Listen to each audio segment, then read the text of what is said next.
That segues me to my next point. Like, how has legalization affected the local economy and the public perception? So I know there's a lot of places that pop up. Like, economy wise, is it good for Chaparral? Is it good for the state?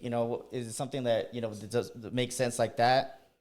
Economy wise, I think each and every one of them, it helps the economy in some way, type or with jobs and just education. Because regardless, you got these all the different stores around.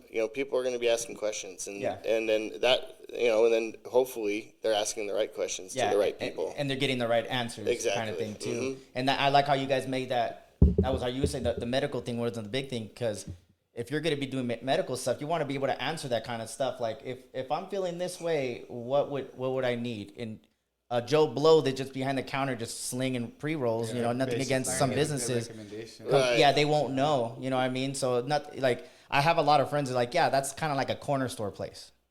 You know what I mean? You guys aren't like just a corner store place. Right. Yeah, you're not. And there's nothing wrong with the corner store place. No, but us, more quality.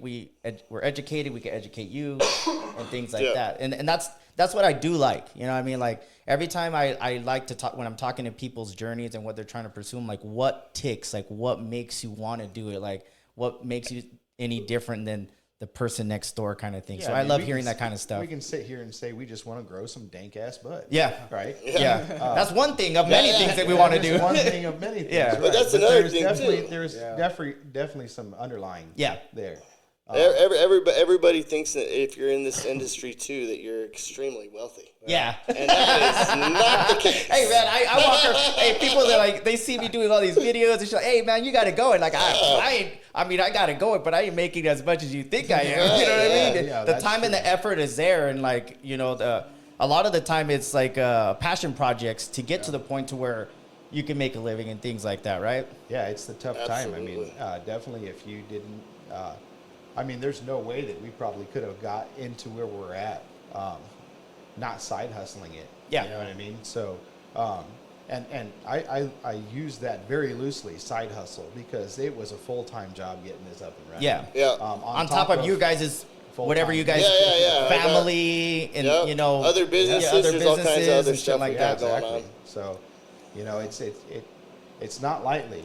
Yeah. You could just jump in here. Yeah. And I think there's a misconception. I think when the industry started and you just seen dispensaries popping up everywhere. Yeah, when it started, it was aggressive. People Very were making, extreme freaking amounts of money. Pounds were going for $3,000-$4,000 at the very beginning. People were selling out of pounds. There wasn't enough weed. Yeah. So it was crazy. People, there was a few companies that came in and they spent a shitload of money trying to establish themselves here in New Mexico. Turns out the following year wasn't going to be the exact same as the first year. Uh-huh. Sales decreased. More players came into the game.